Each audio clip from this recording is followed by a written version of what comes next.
मैं बहुत ही धन्यवाद ज्ञापित करता हूं वांग्मय पत्रिका का, विकास प्रकाशन कानपुर का, डॉक्टर फिरोज खान साहब का, जिन्होंने इस आयोजन को संभव किया, और अपने मित्र डॉक्टर आनंद शुक्ल जी का, जिन्होंने इस बातचीत के लिए मुझसे कहा। आज इस बातचीत के लिए हम सब लोग एक साथ यहाँ लाइव हैं। आप सभी जानते हैं कि जो दौर चल रहा है, जो समय चल रहा है, इस समय यही एक माध्यम है जिस माध्यम से हम बातचीत कर सकते हैं, आपसी संवाद कर सकते हैं। ये जो व्याख्यान माला शुरू की गई है और जो विषय रखा गया है, वो बहुत मौजू इसलिए है कि आज इन विषयों पर बातचीत बहुत कम होती है। ये जो दौर है, ये दौर मुश्किल दौर है, राजनीति के लिए, समाज के लिए, एकेडमिक्स के लिए और हाशिए के उस समाज के लिए जो अपने जीवन के लिए संघर्ष कर रहा है, और जो हमारी मिली जुली संस्कृति, गंगा जमुनी संस्कृति का अनिवार्य हिस्सा है। सवाल ये है कि हम इस विषय पर बातचीत क्यों करें या क्यों होनी चाहिए, इसकी कितनी हमें ज़रूरत है,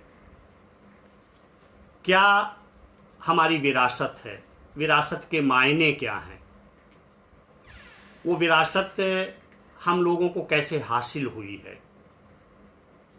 उसमें किन लोगों का योगदान है, और उस विरासत को हम कितना संभाल पा रहे हैं। ये कुछ ज़रूरी सवाल हैं जो हमारे सामने हैं, और ये सवाल बार बार हमसे मुखातिब होते हैं, हमारे सामने आते हैं, और इनके उत्तर हमें खोजने होते हैं। जब उत्तर खोजने की कोशिश करते हैं, तब अनेक तरह की परेशानियां दरपेश आती हैं। और ये जो संस्कृति, जिसको हम कंपोजिट कल्चर कहते हैं, जिसको साझा संस्कृति कहते हैं, साझी संस्कृति कहते हैं, उसकी एक लंबी परंपरा हमारे बीच है। क्योंकि संस्कृति एक व्यापक अवधारणा है, जीवन जीने की पद्धति से परे जीवन को बदलने की पद्धति का अनिवार्य हिस्सा हमारी संस्कृति है। और इसलिए हम बहुत दूर नज़र डालें और प्राचीन दौर से नज़र डालें, जब से ये भारतीय संस्कृति हमारे बीच में है, तो हम ये देखते हैं कि ये एक ऐसी वर्णवादी व्यवस्था को लेकर आई थी, एक पद्धति को लेकर आई थी, जिस पद्धति को लेकर के बहुत पहले बौद्ध और जैन, जो दो संस्कृतियां आई, जो दो धर्म आए, उन्होंने जीवन जीने की कुछ नई पद्धतियां विकसित की और आईं।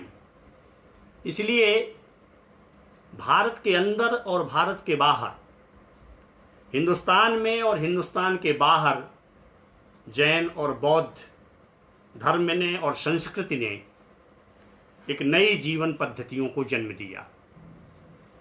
इसलिए बौद्ध जैन चिंतन से शुरू हुई ये अवधारणा इस्लाम, ईसाइयत, आस्तिक, नास्तिक, शैव, वैष्णव, उत्तरी, दक्षिणी, हिंदी, तमिल, नगरीय, ग्रामीण, आदिवासी, पुरुष और महिला, पता नहीं कितने रूपों में, कितने खंडों में, अलग अलग रूपों में झलकती है। और हम पता नहीं कब किसी स्वार्थवश या राजनीति में आकर इसको हम और वे के रूप में बदलने लगते हैं, बदल देते हैं और तनाव और संघर्ष का एक हिस्सा बन जाते हैं, उन्माद का एक हिस्सा बन जाते हैं। और इसी दौर में, इसी समय हम धर्मनिरपेक्षता की एक गलत व्याख्या करने लगते हैं। राष्ट्र और राज्य की भूमिकाएं संदिग्ध होने लगती हैं और संस्कृति के प्रति, एक खास संस्कृति के प्रति, कुछ खास समुदायों के प्रति हिंसा का स्वभाव हमारा बनने लगता है और सांस्कृतिक वर्चस्व और कट्टरता के रास्ते हमारी पहचान धार्मिक अस्मिता तक रिड्यूस कर दी जाती है और एक पहचान हमारी धार्मिक अस्मिता की हो जाती है और उस पहचान में हम तिरोहित होने लगते हैं। बहुलता और विविधता से उत्पन्न ये साझा सांस्कृतिक जो विरासत है, इसका कोई विकल्प हमारे पास नहीं है, ना हम खोज पाए हैं। ये वैविध्य जो दुनिया में अनमोल है, जो सिर्फ भारत के पास है, एशियाई देशों के पास है, दक्षिण एशियाई देशों के पास है, ये बहुत अमूल्य है और ये हमको बड़े संघर्ष के बाद हासिल हो पाया है। इसलिए उन्माद, कट्टरता के खिलाफ संयुक्त संघर्ष की मशाल जलाए रखना, इस तरह की बातचीत करते रहना, इस तरह के आयोजनों को करते रहना, ये एक अच्छी बात है। और अगर वाङ्मय पत्रिका ने और विकास प्रकाशन ने इसको संभव किया है, ये बहुत खुशी की बात है। सवाल ये है कि ये साझी विरासत है क्या, उसे बचाना क्यों जरूरी है, हमारी साझी विरासत के रिसोर्सेज क्या हैं और जो आज खतरे में पड़ गई है और खतरे में किन लोगों ने डाला है इसको। ये कुछ बातें हैं जो सिलसिलेवार ढंग से हम करेंगे और इस साझी विरासत की, संस्कृति की पहचान हम कैसे करेंगे।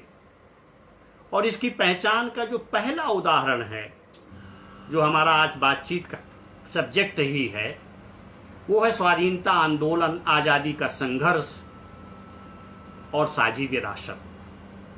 ये जो जंगे आज़ादी है, इस जंगे आज़ादी को हमने मिलजुल कर लड़ा, जिसमें सभी धर्म थे, जातियां थीं, नस्ल थे, वर्ग थे, सभी लोग शामिल थे। और इस जंगे आज़ादी में हमारी एक साझा विरासत उभर कर सामने आई और हमने जाना कि इसे हम भूल रहे हैं और भूलना 3 कारणों से हो रहा है। आज जो ये कंपोजिट कल्चर की रिवायत कमज़ोर हो रही है, उसके कारणों को अगर हम चिन्हित करना चाहें तो इसमें सबसे पहला कारण ये है कि इस विचार का जोर पकड़ना कि विदेशी धर्मों से छुटकारा पाना है और उनसे हमें दूर होना है, यानी हम और वे के रूप में हम देखना शुरू कर देते हैं एक समुदाय को। और इस तरह से हम ये विचार हावी होने लगता है और प्रसारित होने लगता है कि विदेशी धर्म, जो बाहर के धर्म हैं, उनसे हमारा कोई रिश्ता नहीं होना चाहिए और रिश्ता अगर होना भी चाहिए तो हमारी शर्तों पर होना चाहिए। दूसरा जो कारण है कि हम जो जंगे आज़ादी के मूल्य थे, जो हमने अर्जित किए थे, संघर्ष से अर्जित किए थे, साझे संघर्ष से अर्जित किए थे, उन्हें हम बहुत अच्छे से संभाल नहीं पाए। संभालने की कोशिश तो की, मगर जिस पार्टी को, जो पार्टी और जो नेता सत्ता में आए और जिस तरह के प्रयास होने चाहिए थे, इसको प्रसारित करने में वो लोग, वो पार्टी विफल रही और उसकी अनदेखी की जो हमारा साझा संघर्ष था, साझी विरासत थी। और उसका कारण ये हुआ कि इस देश में आपातकाल जैसी स्थितियां बनी और वो सारे मूल्य, लोकतांत्रिक मूल्य जो हमने अर्जित किए थे, मनुष्य को गरिमा प्रदान करने के मूल्य, आज़ादी का मूल्य और अपनी बात को अभिव्यक्ति का मूल्य, अभिव्यक्ति अपने को अभिव्यक्त करने का जो मौका था, उन मौक़ों को हमने खोते हुए पाया और जंग आज़ादी के मूल्यों को, साझी विरासत के मूल्यों को नुकसान हुआ। तीसरी बात ये हुई कि जब जब हम साझी विरासत की बात करते हैं या इस तरह की बात आती है, तो उसमें अनिवार्य रूप से हम देखते हैं कि विभाजन के सदमे को बार बार चर्चा में लाया जाता है। यानी जंगे आज़ादी की अनिवार्य परिणति को हम विभाजन को मान लेते हैं और जो हमें आज़ादी मिली, जिस शोषण से हम मुक्त हुए, जिस राजनीतिक आज़ादी को पा करके हमने ये समझा और ये प्रण किया कि आगे हम सामाजिक आर्थिक आज़ादी हासिल करेंगे और एक गैर बराबरी के समाज को बराबरी के समाज में तब्दील करेंगे, ये हमारा एक सपना था, ये हमारा स्वप्न था, ये हमारा ख्वाब था। और किसी भी समाज का, किसी भी देश का, किसी भी संस्कृति का एक सपना होता है, एक ख्वाब होता है। आज़ादी के बाद उसको हम लेके चले, मगर जब भी इस तरह की बात होती है तो उसमें ये अनिवार्य रूप से शामिल कर दिया जाता है कि ये विभाजन की त्रासदी और बंटवारे को ले आया जाता है और कुछ ऐसी स्मृतियों को बार बार लाया जाता है जो बहुत कटु हैं और जो हमें भूल जाना चाहिए और उसकी जगह हमें करुणा, प्रेम, मोहब्बत, मानवता की बात करना चाहिए, आपसी मेलजोल की बात करनी चाहिए। वो हम नहीं कर पाते। वस्तुतः अगर हम जंग आज़ादी के दौर को देखें तो उसमें एक एलीट क्लास था, एक ऐसा प्रभुत्वशाली वर्ग था जो ये मानता था कि हिंदू और मुस्लिम साथ साथ नहीं रह सकते, और इस मानने के कारण ये स्थितियां लगातार तेज होती गईं और आज़ादी के मुहाने पर पहुंचकर हम विभाजित हो गए, अलग अलग हो गए। और ये एक खास वर्ग की समझ थी, उनका कहना था। मगर जो कंपोजिट कल्चर है, जो हमारी साझी करेंगे, आप सभी जानते हैं कि ये संस्कृति सिर्फ जंगे आज़ादी के दौर में नहीं बनी, इसकी एक लंबी परंपरा है और उस परंपरा की बातचीत भी हम करेंगे कि कैसे अनेक समुदायों ने इस देश में अपने अपने विविधता, बहुलता के साथ एक साथ रहना सीखा, अपनी भाषाओं को जन्म दिया, उनको बोलना सीखा, बरतना सीखा, उसमें साहित्य रचा, किस तरह से उन्होंने अपनी बोली भाषा के अलावा अपने खान पान, आचार विचार और संस्कृति को एक दूसरे के नज़दीक लाए। और ये एक दिन में संभव नहीं हुआ, इसमें लंबा समय लगा। इसलिए कुछ चीज़ें हैं जिन्होंने इस कंपोजिट कल्चर को, इस साझी संस्कृति को बनाने में मदद की। इसमें सबसे पहले तो सूफी संतों का बहुत बड़ा योगदान रहा हमारे यहाँ, और हम देखते हैं कि जो दरगाह और जो मज़ार हैं वो आज भी इस बात की गवाह हैं कि वहाँ प्रत्येक समुदाय का व्यक्ति जाना चाहता है और वो जाता भी है। इस तरह की दरगाह जो हैं उसमें हम देख सकते हैं कि जहाँ वर्ण व्यवस्था जैसी कोई चीज़ नहीं है, कोई पाबंदी नहीं है, कोई भी व्यक्ति जा सकता है और वहाँ अपनी मिन्नतें कर सकता है, अपनी पूजा कर सकता है। मगर इसमें ये हुआ कि सूफी संतों के यहाँ एक साहित्य, एक संगीत और एक ऐसी कुछ रिवायतें आईं जिससे कि जो हमारे यहाँ वर्ण व्यवस्था से पीड़ित लोग थे, अछूत जातियाँ थीं, वो एकत्र हुईं और इन दरगाहों के, मज़ारों के माध्यम से उनका आपस में मेल जेल शुरू हुआ। इनमें अगर मैं कुछ नाम लेना चाहूँ तो उनमें बाबा फरीद, निजामुद्दीन औलिया, अमीर खुसरो, कबीर, गुरु नानक, बुल्ले शाह, जायसी, रसखान, दादू दयाल, रहीम, गालिब, मीर, अकबर इलाहाबादी, नज़ीर अकबराबादी, प्रेमचंद, हाली, ये और इसके पहले हम देखते हैं, जैसा मैंने कहा कि गुरु नानक, कबीर पंथ, नाथ पंथ, इनका बड़ा योगदान रहा है इस साझा संस्कृत को बनाने में और इसको सृजित करने में। आपको एक बात मैं कहना चाहता हूं कि 6वीं सदी में एक नाथ योगी थे जिनका नाम रतन लाल था। ये योगी मक्का और मदीना गए, वहाँ मोहम्मद साहब से मिले, लौट के हिंदुस्तान आए, और हिंदुस्तान आने के बाद आप देखिए कि ये जो जोगी की परंपरा थी उसमें किस तरह से बहुत सारी अछूत जातियाँ, मुसलमान और ये सब सम्मिलित हुए और एक परंपरा ये चली। गुरु नानक के बारे में हम सभी जानते हैं और उन्होंने कहा भी है कि एक नूर से सब जग उपजा, कौन भले कौन मंदे।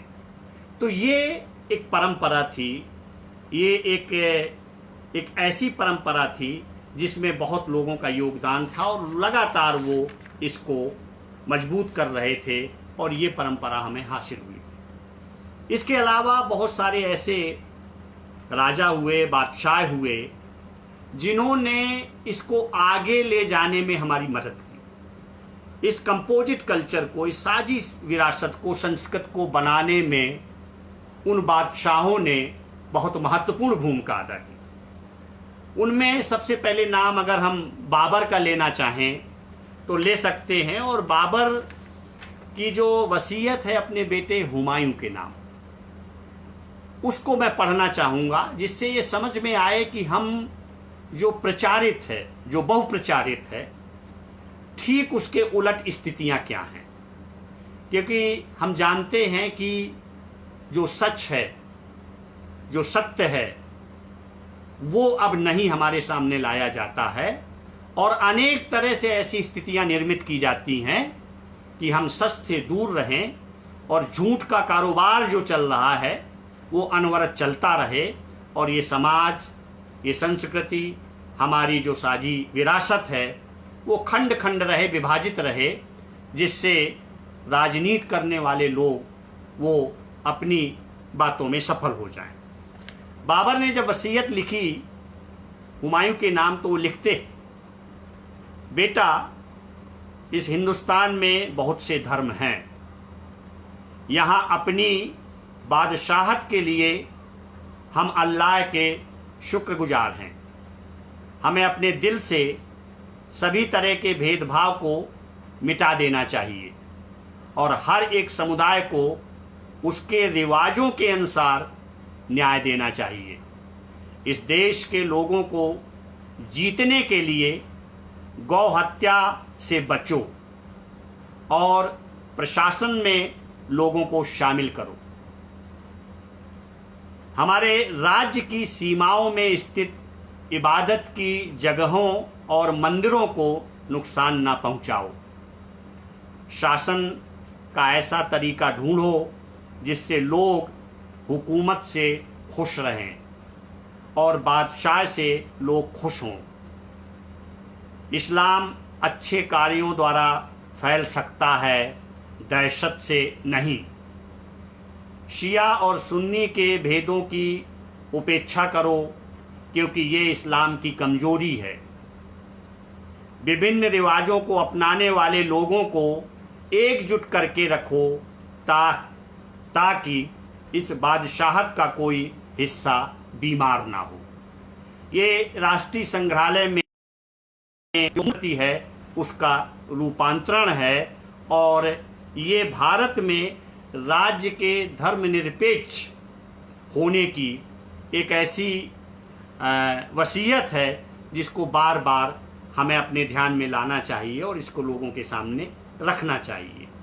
तो बाबर की परंपरा, जिसको अनेक तरीकों से आज याद किया जा रहा है, वो बाबर अपने बेटे को इस तरह की वसीयत सौंप के जाता है, इस तरह की विरासत सौंप के जाता है और वो कहता है कि सभी धर्मों का, इबादत गाहों का और जितने भी आस पड़ोस के लोग हैं सबको अपने कामकाज में, अपने राज चलाने में शामिल करो। ये एक उदार बाबर है, ये एक सहिष्णु बाबर है जो सबको साथ लेकर चलने की बात करता है।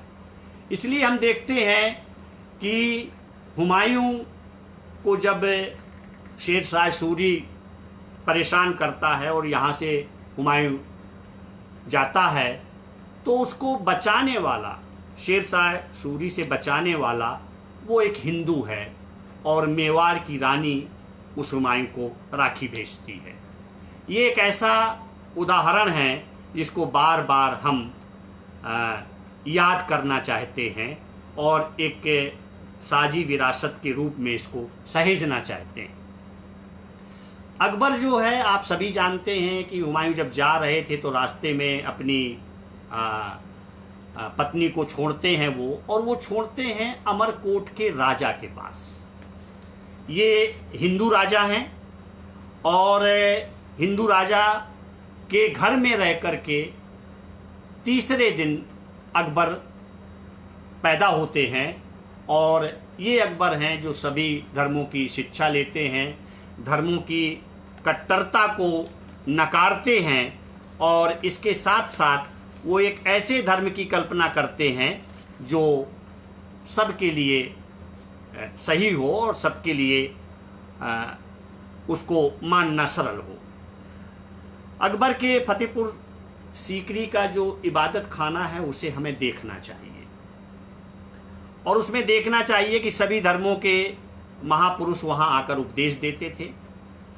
हिंदू धर्माचार्यों को सुनकर अकबर पुनर्जन्म की जो अवधारणा थी उसको स्वीकार करने लगे थे। हर विजय सूर्य नाम के जैन मुनि के प्रभाव में आकर विशेष दिनों में जो जीव हत्या थी उसको उन्होंने बंद करा दिया था। मुनि सिद्धांत चंद्र जैन जो थे, जैनियों के लिए कई तरह की रियायतें जारी की थीं और जैन तीर्थों पर कर लगाना बंद कर दिया था। यानी जो धर्म उस समय प्रचलित थे उनको लेकर के अकबर एक उदार मन से काम करते हैं। एक जो पारसी विद्वान थे दस्तूर महदजी राणा, उनके प्रभाव में आकर अकबर ने सूर्य और अग्नि की उपासना शुरू कर दी थी, पूजा शुरू कर दी थी। यानी अकबर को जो ये लगा कि हमारे समाज के हित में, हमारे राज्य के हित में है, उसको वो स्वीकार करते हैं। गोवा में ईसाई विद्वानों से वो मिलते हैं, आमंत्रित करते हैं और दीन इलाही जैसे धर्म का प्रचलन भी करते हैं। इसलिए हम कह सकते हैं कि अकबर एक ऐसे सम्राट हुए, एक ऐसे राजा हुए, बादशाह हुए जिन्होंने असांप्रदायिक राज्य की अवधारणा को पोषित किया और ये प्रयास किया कि स्टेट में किस तरह से हमारे राज्य में, साम्राज्य में सभी धर्मों के अनुयायियों के लिए जगह है, उनके रीत रिवाजों के लिए जगह है, उनके त्योहारों के लिए जगह है और वो किस तरह से अपना जीवन यापन एक साझा संस्कृति के साथ जी सकते हैं और रह सकते हैं। इसलिए आगे हम देखते हैं कि उन्होंने गौ हत्या पर अकबर ने पाबंदी लगाई। ये भी माना जाता है कि अकबर गंगा का पानी पीता था, जो गंगा से पानी आता था। महाभारत, रामायण, योग वासिष्ठ और ये कितने अरबी फारसी के अनुवाद उन्होंने कराए और ये अनुवाद हुए। तो इस तरह से हम देखते हैं कि वे वही कालीन थे और ये अपनी बात कह रहे थे, लिख रहे थे, समाज को चित्रित कर रहे थे। इसलिए अबुल फजल थे, महाभारत की प्रस्तावना लिखते हैं, पंचतंत्र की कहानियों का अनुवाद करते हैं, आईने अकबरी राजा के गुणों और कार्यों का वर्णन करता है अबुल फजल। राजा कैसा होना चाहिए, प्रजा के प्रति उसका क्या दायित्व है। तो ये देखिए आप कि किस तरह की विरासत बनाने में इन लोगों ने योगदान दिया। नवरत्न जो थे उसमें बीरबल थे, टोडरमल थे, तानसेन थे, राजा मानसिंह थे। राजा मानसिंह जो हल्दी घाटी के युद्ध में महाराणा प्रताप के खिलाफ अकबर का सेनापति था। महाराणा प्रताप का सेनापति एक मुसलमान था, ये हम सब जानते हैं। शिवाजी के यहाँ हम देखें कि किस तरह से मुस्लिम्स को बड़े ओहदे दिए गए थे उनकी सेना में बहुत सारे मुसलमान थे जो उनको विजय दिलाते थे, उनका ध्यान रखते थे। इसी तरह से हम देखें कि दारा शिकोह किस तरह से इसमें अपनी भूमिका अदा करते हैं, इस साजी संस्कृत को बनाने में, इस कंपोजिट कल्चर को बनाने में। और जो दो महासागरों का मिलन और हिंदू और मुसलमान के मिलन की बात वो अपनी एक पुस्तक में कहते हैं जो मजमा-उल बहरीन है। और जो शिर्रे अकबर है, और शिर्रे अकबर जो पुस्तक है उसकी शुरुआत दारा शिकोह ओम श्री गणेशाय नमः से करते हैं। ये ऐसे तथ्य हैं जो अमूमन हमारे ध्यान में नहीं आते। ये ऐसे तथ्य हैं जो हमारी जानकारी में होने चाहिए, हमारी युवा पीढ़ी के सामने, हमारे विद्यार्थियों के सामने आने चाहिए, हमको जानने चाहिए, इसलिए इनकी ज़रूरत है। इसके बाद हम देखते हैं कि औरंगजेब के बारे में बहुत सारी बातें, मैं थोड़ी सी बात मुगल काल की और करूँगा। औरंगजेब के बारे में बहुत सारी बातें हैं हमारे बीच में, और इतिहास में एक तरह से एक खलनायक की तरह उनको पेश किया जाता है और हम याद करते हैं। वाचिक परंपरा में और बहुत सारी चीज़ों में बहुत सारी ऐसी बातें आती हैं जिसको लगता है कि ये बहुत ख़राब बादशाह था। मगर औरंगजेब के बारे में अगर हम डीप स्टडी करें और उसको उनको देखें, उनके राजकाज को देखें, तो हम पाते हैं कि इलाहाबाद, उज्जैन, चित्रकूट, गुवाहाटी, इलाहाबाद के सोमेश्वरनाथ मंदिर, उज्जैन के महाकालेश्वर मंदिर, चित्रकूट के बालाजी मंदिर, गुवाहाटी के उमानंद मंदिर, उत्तर भारत के गुरुद्वारों को ये सहायता देते थे, इनकी मदद करते थे। उनकी जो छवि बनाई जाती है उसके ठीक उलट बहुत सारी बातें हमें इतिहास में मिलती हैं, और वो इतिहास में नहीं, दस्तावेजों के रूप में मिलती हैं। वो संरक्षित हैं दस्तावेज, उनको हम देख सकते हैं, पढ़ सकते हैं, वो पढ़े गए हैं और लिखे गए हैं। इसलिए हम देखते हैं कि गुरु गोविंद सिंह, जिस सिख धर्म की हम बात करते हैं, उसमें मुसलमानों ने बहुत मदद की। स्वर्ण मंदिर जो उनका पवित्र स्थान है, पूजा स्थल है, उसकी नींव एक मुसलमान ने रखी। टीपू सुल्तान को लेकर बीच बीच में बहुत सारे विवाद पैदा किए जाते हैं और उनके बारे में कहा जाता है, मगर लोग जानते हैं कि टीपू सुल्तान किस तरह से अपने किसी अभियान में जाने के पहले श्रृंगेरी के शंकराचार्य से आशीर्वाद लेकर के जाते थे, अपनी सेनाओं को क्या क्या हिदायत देते थे और क्या कहते थे वो। इसलिए हम कहते हैं कि हमारे जितने बादशाह हुए, राजा हुए, उन्होंने इस साजी विरासत को, कंपोजिट कल्चर को किस तरह से सहेजा, किस तरह से आगे बढ़ाया और उसको लगातार मजबूत किया, जो जंग आज़ादी के दौर में हमें हासिल हुआ और उसको हमने प्राप्त किया। आप जानते हैं कि शिवाजी के जो व्यक्तिगत सचिव थे वो मोदर हैलवी अली खान थे, तोपची इब्राहिम खान थे। शिवाजी को औरंगजेब की कैद से मदारी मेहतर जो मुसलमान था उसने कैद से आज़ाद करवाया था शिवाजी को। तो इस तरह हम देखते हैं कि औरंगजेब के बारे में, शिवाजी के बारे में ये तथ्य हमारे सामने आते हैं। और आप देखिए कि आचार्य चतुर्सेन जो क्या लिखते हैं औरंगजेब के बारे में, कि वह हिंदी का प्रेमी था। उसने हिंदी में काव्य रचना भी की तथा हिंदी कवियों का सत्कार भी किया। वृंद कवि को औरंगजेब 10 रुपया रोज देते थे। औरंगजेब की एक कविता जो ब्रज भाषा में है, मैं आपके सामने पढ़ना चाहूँगा कि ये वो लोग थे जो यहाँ की संस्कृति में, यहाँ के रीति रिवाज में, यहाँ के धर्म संप्रदाय जो भी लोग थे उनमें कितने रचे बसे थे। वो हिंदुस्तान को किस तरह से अपना मानते थे। औरंगजेब ने लिखा है, ये हिंदी कविता उनकी पढ़ रहा हूँ मैं। चरण धर धर मेरे ग्रह लालन, भये खाए आए मेरे, तन के दुख सब दूर गए, सुख आए मेरे नेरे। मृदंग बजावहु मंगल गावहु, मगन हो पाए कर रही प्रथम ही जतन बहुतेरे, साह औरंगजेब अब मैं धन जन्म कर, मानत जब आखिन मन हेरे। और मैनेजर पांडे जी जो हिंदी के बड़े आलोचक हैं, उन्होंने जो इस तरह के राजा हैं, बादशाह हैं, उन्होंने उनकी ब्रजभाषा कविता को संपादित किया है, संकलित किया है और एक बहुत महत्वपूर्ण भूमिका मिली लिखी है। इसको हम नहीं जानते थे कि ये ब्रजभाषा में रचनाएं करते थे, ये हिंदी में रचनाएं करते थे, ये हिंदुस्तानी में लिखते थे। ये चीज़ें हमारे सामने धीरे धीरे आ रही हैं, हमारे सामने आ रही हैं। तो इस तरह से हम देखते हैं कि ये एक रवायत थी जो हमें मिली, और इसके साथ साथ त्योहार और मेलों ने बड़ी भूमिका निभाई इस कंपोजिट कल्चर को आगे बढ़ाने में, इस साझा संस्कृति को आगे बढ़ाने में। अब इसमें से कुछ बाकी है जिसका मैं जिक्र करना चाहूँगा, जिसमें दिल्ली में फूलों की सैर होती है। उस मेले को कभी आप देखें, उसमें किस तरह से हिंदू और मुस्लिम मिल करके और उसकी रस्में देखें, वो किस तरह की शुरुआत होती है।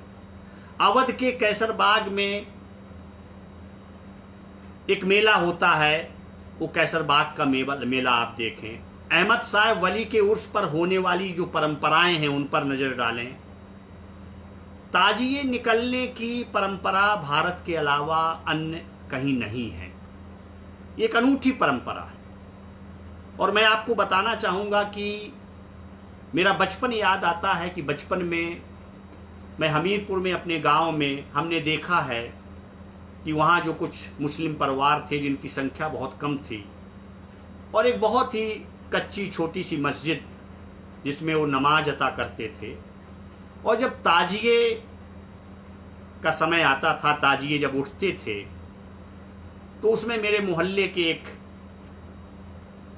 हिंदू व्यक्ति थे जो ढोल और ताशे बजाते थे, और अपने गले में जब वो ढोल को टांग लेते थे तो अंत तक ढोल किसी को वो देते नहीं थे। वो दृश्य आज भी हमारी आंखों के सामने आते हैं। ताजिए का बनना, सजना, उसका निकलना हम लोगों के लिए एक अलग उत्साह से भर देता था। ताजिए के नीचे से छोटे बच्चों को लेकर निकलना, मिन्नतें करना, ये जो दृश्य थे ये नहीं भूलते।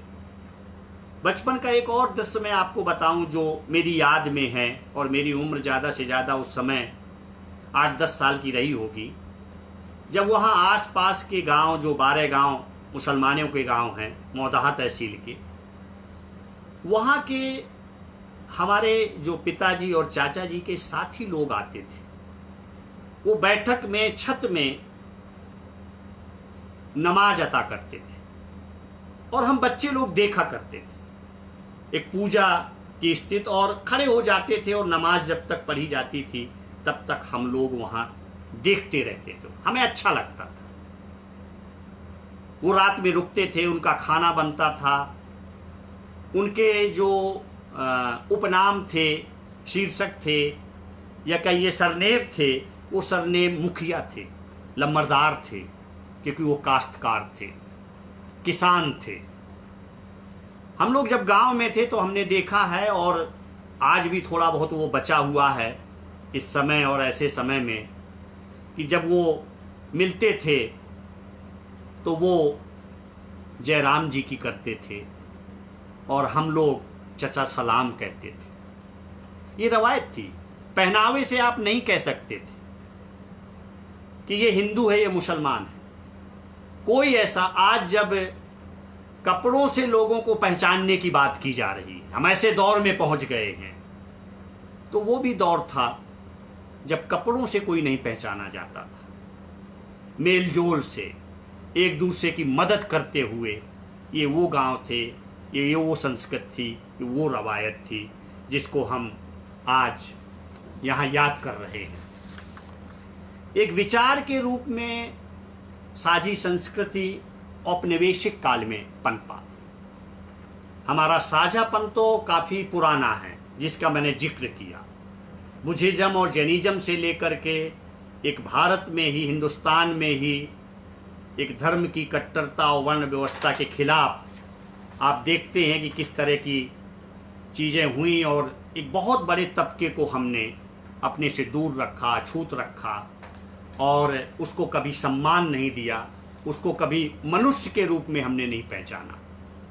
तो ये हमारा साझापन काफ़ी पुराना है और दैनिक जीवन की चर्चा का हिस्सा ये साझी संस्कृति, ये विरासत 20वीं शताब्दी के आरंभिक वर्षों में बनती। और इसको सबसे पहला खतरा जो आता है, जिसको हिंदी साहित्य के इतिहास में हम स्वर्णकाल के रूप में याद करते हैं, उनकी रचनाओं कबीर के द्वारा, तुलसी के द्वारा, सूर के द्वारा, रहीम के द्वारा, जायसी के द्वारा, ऐसे बहुत सारे हिंदू मुस्लिम रचनाकार जिन्होंने हमारे समाज को, हमारी तकलीफ़ों को, हमारे भावों को अभिव्यक्ति दी, वो स्वर्णकाल कहलाया और उसी रूप में आज हम पढ़ रहे हैं। मगर दूसरी तरफ इस औपनिवेशिक भारत में जेम्स मिल जैसे इतिहासकार हुए, जिन इतिहासकारों ने ब्रिटिश भारत का इतिहास लिखना शुरू किया और उसमें फिर हिंदू और मुस्लिम काल के रूप में उसको चिन्हित किया, बांट कर देखा और अतीत के संप्रदायीकरण की शुरुआत यहाँ से हो गई। और उन्होंने समझ लिया कि ये जो सैकड़ों साल पुरानी, हजारों साल पुरानी एक साझी विरासत है, अगर ये बनी रहती है, ये एक रहती है, तो हम हिंदुस्तान में बहुत दिनों तक सुरक्षित नहीं हैं और बहुत दिनों तक हम ये नहीं कर पाएंगे, यहाँ शासन नहीं कर पाएंगे।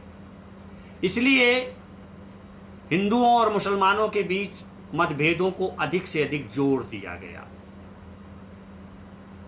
इसका भाषा, लैंग्वेज को आधार बनाया गया, धार्मिक रीति रिवाजों को आधार बनाया गया, एक समुदाय को तरजीह देकर दूसरे समुदाय को विभाजित किया गया। अंग्रेजी राज में महत्वपूर्ण भूमिका जो निभा सकते थे उनको साथ लिया गया, बाकी को छोड़ा गया। सरकारी नौकरियों में आप देखते हैं कि दौड़ ने एक दूसरे के खिलाफ खड़ा किया इन लोगों, और अंग्रेजों ने ऐसा किया, ये करते रहे, बार बार करते रहे। 19वीं सदी के अंत तक आत्मजागृत हिंदू और मुस्लिम अस्मिता एक असुविधाजनक सामान्य स्थिति बन गई और अंग्रेजों ने इसको बना दिया, असहज स्थितियां पैदा कर दी। और अंग्रेजों के खिलाफ जब भारतवासी लामबंद हुए, तभी उन्होंने कई तरीके से फिर बांटना शुरू किया। आज़ादी की लड़ाई में, जंगे आज़ादी में हर धर्म, जाति, क्षेत्र, वर्ग के लोगों को हिस्सेदारी की। ये एक सामूहिक और कारगर लड़ाई थी, साझी लड़ाई थी, जिसको हमने बहुत मजबूती के साथ लड़ा। और साझी संस्कृति जिसमें बहुलतावाद प्रमुख हिस्सा था, उसको एकता के नाम पर बार बार छिन्न भिन्न करने की कोशिश की गई। आज मीडिया और सिनेमा में जिस साझेपन को हमारे सामने लाया जाता है, वो लगभग एक ही तरह की संस्कृति को हमारे सामने वो परोसते हैं और लाते हैं। सांप्रदायिकता जब फैलती है तो साझी संस्कृति की अवधारणा को बार बार तहस नहस करने की कोशिश की जाती है। सिनेमा ने मुस्लिम संस्कृति से, या मीडिया ने मुस्लिम संस्कृति से एक खास तरह की दूरी बना ली है और उसकी बहुत कम बात की जाती है। देवी प्रसाद मिश्र की एक कविता है मुसलमान, कभी वक्त मिले तो उसको आप पढ़िएगा। और जो साथी यहाँ पर हैं उनसे मैं कहना चाहता हूँ कि अगर मुसलमान नहीं होते तो क्या नहीं होता, क्या मेहराब होते, वो स्थापत्य होता, वो कला होती, वो संस्कृति होती, वो संगीत के घराने होते, वो स्वाद होता, वो खान पान होता। ऐसा बहुत कुछ है जो हमारे पास नहीं होता। हम एक रंगी होते, हमारी ये बहुलता नहीं होती, ये वैविध्य नहीं होता, जो वैविध्य आज हमारी ताकत है। मैं चंपारण की एक घटना का जिक्र करना चाहता हूँ। आप सभी जानते हैं कि जंग आज़ादी में साउथ अफ्रीका से जब गांधी लौटते हैं और भारत को देखने समझने के बाद जो सबसे पहला आंदोलन उनका होता था वो चंपारण आंदोलन है। उस आंदोलन के लिए निमंत्रण पर वो बिहार जाते हैं और बिहार में नील आंदोलन जब तेज होने लगता है, जो ये षड्यंत्र करता है कि किस तरह से गांधी को खाने में जहर दे दिया जाए, और वो खाने पर गांधी को आमंत्रित करते हैं। गांधी आते हैं, मगर जो खान सामा है उनके यहाँ, उनका नाम है बतख मियाँ। ये बतख मियाँ से कहा जाता है कि तुम गांधी को जहर दे दो, और ये बतख मियाँ ही हैं जो राजेंद्र प्रसाद वहाँ थे गांधी के साथ, उनको धीरे से ये इतला कर देते हैं कि गांधी को जहर दिया जा रहा है, और वो गांधी उसको ग्रहण नहीं करते हैं, उनकी जान बचती है। बाद में बतख मियाँ को जेल में डाल दिया जाता है, उनको अनेक तरह की सजाएं दी जाती हैं। गांधी का ये जो हम वतनी हैं, जो गांधी को मान लेता है कि यही हमारे नेता हैं, आज़ादी की लड़ाई के अगुवाकार हैं, उनकी वो जान बचाते हैं, ये हमारी साझी लड़ाई थी, ये हमारी साझी विरासत थी। जंग आज़ादी में ये भरोसा था कि गांधी अगर आए हैं तो हम जीतेंगे और हमें गांधी की मदद करनी है। आप देखिए कि 1857 के पहले ही टीपू सुल्तान ने अंग्रेजों से मोर्चा ले लिया था, और 1857 में तात्या टोपे, नानाजी पेशवा, बेगम हजरत महल, पृथ्वी सिंह, बहादुर शाह जफर, कुंवर सिंह, रानी लक्ष्मीबाई, ये सब साथ लड़े थे। और इनके लड़ने के साथ कितने हमारे ऐसे सिपाही थे, जाबाज सिपाही थे, मुसलमान भाई थे जो इनका साथ दे रहे थे, अगुवाई कर रहे थे। लक्ष्मीबाई की सेना में आप देखिए कि कौन कौन लोग थे जो मुसलमान थे, जो उनका साथ दे रहे थे उस लड़ाई में। इस साझेदारी को तोड़ने की हर कोशिश की गई। हिंदू राजाओं को पड़ोसी मुस्लिम राजाओं के खिलाफ भड़काया गया। इसी के साथ साथ हम देखते हैं कि बांटने की एक और कोशिश हुई, और 1800 में फोर्ट विलियम कॉलेज की स्थापना की गई। फोर्ट विलियम कॉलेज की स्थापना के साथ ही उसमें दो अलग अलग मरकज बनाए गए, एक हिंदी का, एक उर्दू का, और भाषाई आधार पर दो समुदायों को बांटने के लिए कहा गया कि आप हिंदी बनाइए जो संस्कृत निष्ठ हो, और आप उर्दू बनाइए जो अरबी और फारसी से के साथ हो।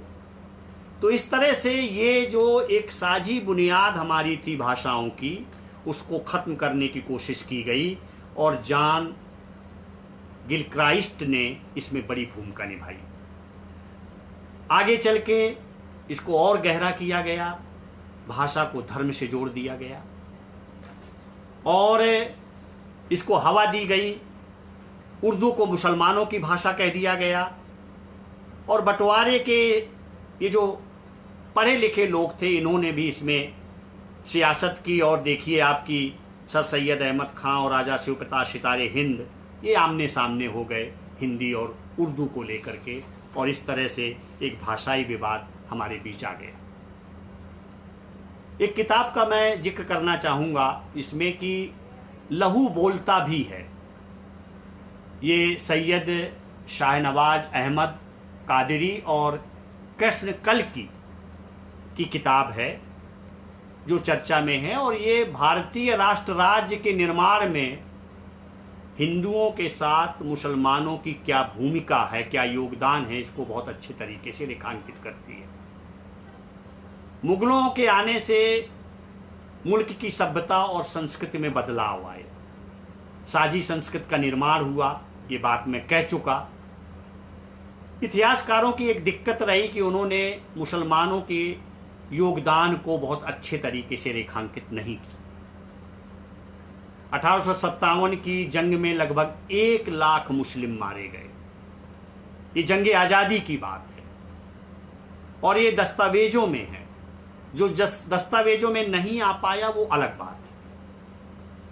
वो नहीं है, ये संख्या और हो सकती है।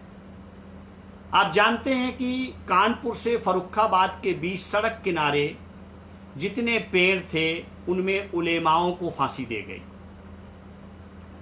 14,000 उलेमाओं को सजाए मौत दे दी गई 1857 के समय। दिल्ली से चांदनी चौक से लेकर खैबर तक जितने पेड़ थे उनमें मुसलमानों को फांसी दी गई। जामा मस्जिद से लाल किले के बीच मैदान में नंगा करके उलेमाओं को जिंदा जलाया अंग्रेज सरकार ने। ये कुर्बानियां हैं। हम आज़ाद जो हुए हैं उस आज़ाद होने में ये कुर्बानियां हमने दी हैं। लाहौर की शाही मस्जिद में 80 मुसलमान को फांसी दी गई और लाशों को रावी नदी में फेंक दिया गया। ये कुछ तथ्य हैं जो मैं आपके सामने रखना चाहता हूं। मैं सेलुलर जेल गया हूं पोर्ट ब्लेयर में, और जब मैंने वहां देखा कि कौन कौन लोग थे और उसमें शिलापट लगे हुए हैं, उनके नाम लिखे हुए हैं, मुझे हैरत हुई ये देख करके कि जो नाम यहाँ दर्ज हैं वो कभी इतिहास में या चर्चा में नहीं आते हैं, और कितने मुसलमान भाइयों के नाम हैं जो यहाँ दर्ज हैं। और काला पानी की सजा पाने वालों में लगभग 75% मुसलमान थे। सरेआम इनको 500 से 900 कोड़े मारे जाते थे। और उस समय कुछ लोगों ने जंग आज़ादी में मदद के लिए फतवे जारी किए, और वो जो फतवे जारी हुए उनमें मौलाना हुसैन अहमद मदनी हैं, जिन्होंने अंग्रेज सरकार के खिलाफ फतवा दिया कि अंग्रेज फौज में भर्ती नहीं होना है। उनके फतवे से हजारों युवाओं ने नौकरी छोड़ दी, जंग आज़ादी में शामिल हो गए। ये प्रभाव था उस समय, और मदनी को बाद में अंग्रेज सरकार ने फांसी दे दी। शाह अब्दुल अजीज नाम के जो व्यक्ति हुए हैं, मौलाना हुए हैं, उन्होंने 1772 में, बहुत पहले, अंग्रेजों के खिलाफ फतवा दिया। उन्होंने कहा अंग्रेजों को देश से निकालो, ये आवाज लगाई। गदर पार्टी के सैयद शायर रहमत ने फ्रांस में भूमिगत क्रांतिकारी के रूप में काम किया। खुदाई खिदमतगार आंदोलन चला, जिसमें कि खान अब्दुल गफ्फार खान, और उनके योगदान को तो आप सभी पढ़ते हैं। और मैं सेवाग्राम की एक बात करना चाहता हूं, वर्धा की। गांधी के आश्रम में, सेवाग्राम आश्रम में, खान अब्दुल गफ्फार खान जब आते थे और गांधी ये जानते थे कि वो नॉनवेज खाते हैं, तो गांधी को देखिए कि उनके लिए आश्रम के बाहर दूसरे हिस्से में वो उनके लिए खाना बनवाते थे और उनको खिलाते थे। ये जो एक दूसरे को समझने, एक दूसरे के खान पान, कला, संस्कृति को समझने का जो जज्बा था, वो था। लाल कुर्ती आंदोलन को हम याद करें, इस तरह से हम देखते हैं कि नवाब सिराजुद्दौला से लेकर अशफाक उल्लाह खान, खान अब्दुल गफ्फार खान, टीपू सुल्तान, शहजादा फिरोज शाह, बेगम हजरत महल, मौलाना अब्दुल्ला शाह, मौलाना जफ़र अली खान, इन लोगों ने बड़ी शहादत दी है। इससे हमारी ये साझी विरासत बनी है। इसको हमें याद करना चाहिए, बार बार याद करना चाहिए। और जब ऐसी फिरकापरस्त ताकतें लगी हुई हैं कि हमको लगातार संकट में डालकर बांटा जा रहा है, और ये कोशिश की जा रही है कि हम बटे रहें, कमज़ोर रहें, जिससे जो राजनीतिक सत्ता है वो उनके हाथ में रहे और हर तरह से समाज का शोषण होता रहे। भाषा संबंधी बंटवारे की नीति का जो जिक्र किया मैंने, मौलाना अबुल कलाम आज़ाद की बहुत बड़ी भूमिका है। आप जानते हैं कि गांधी के साथ साथ नेहरू के साथ उन्होंने बहुत अहम भूमिका निभाई, और मुस्लिम लीग का एक जो कट्टरपन था, उसकी जो कट्टरता थी, उसके खिलाफ मौलाना आज़ाद जमकर खड़े रहे। उनकी आप भाषण देखिए, उनके लेखन देखिए, उनके पत्र देखिए, आप उनमें वो सारी चीज़ें आपको मिलेंगी। मौलाना अल्ताफ हुसैन हाली, इन्होंने इस कंपोजिट कल्चर के लिए अपना सर्वोत्तम दिया और उनकी कुछ लाइनें आपके बीच में कहना चाहता हूं। वो कहते हैं कि जब अंग्रेज नौकरी के लिए प्रलोभन दे रहे थे और सारे प्रलोभन दे रहे थे, हाली क्या लिखते हैं देखिए आप। नौकरी ले दे के अब ठहरी है औकात अपनी, नौकरी ले दे के अब ठहरी है औकात अपनी, पेशा समझे थे जिसे हो गई वो जात अपनी, अब ना दिन रहा अपना और ना रात अपनी, जा पड़ी गैर के हाथ में हर एक बात अपनी, जा पड़ी गैर के हाथ में हर बात अपनी, हाथ अपने दिले आजाद से हम धो बैठे, हाथ अपने दिले आजाद से हम धो बैठे, एक दौलत थी हमारी सो उसे खो बैठे। अंग्रेज हमसे क्या क्या छीन रहे थे, हमारे पास क्या था, कैसे वो बर्बाद हो रहा था। हाली ये कह रहे हैं साजी विरासत को बनाने में गालिब, अकबर इलाहाबादी, मीर तकी मीर का बहुत बड़ा योगदान रहा है। मौलाना अबुल कलाम आज़ाद स्पष्ट शब्दों में उस समय कहते हैं, ये बताते हैं अपने मुस्लिम भाइयों को कि मुसलमानों को अगर कांग्रेस में शरीक होना चाहिए तो सिर्फ इसलिए कि फर्ज अदा करने का तकाजा यही है और इसका आधार आत्मविश्वास है, ना कि किसी ताकत की खुशामद या किसी ताकत से अंदेशा। इसलिए आज़ादी के बाद उन्होंने नेहरू के साथ जमकर काम किया, कंधा से कंधा मिला के काम किया और आज़ादी के आंदोलन के दौरान हिंदू मुस्लिम साझेदारी को हिंदू महासभा और मुस्लिम लीग के रहनुमाओं से तोड़ने की बार बार कोशिश की, मगर वो कामयाब ही नहीं हुए और मौलाना आज़ाद इसमें हमारा साथ देते रहे। बस अपनी बात मैं समाप्त करने वाला हूँ, 2 मिनट और लूँगा। भारतेंदु हरिश्चंद्र को हम पढ़ते पढ़ाते हैं और उनकी एक छोटी सी जो हिंदू मुस्लिम एकता की बात कर रहे हैं और ये 19वीं शताब्दी के उत्तरार्ध में ये जो साजी विरासत थी उसको किस तरह से वो देखते हैं।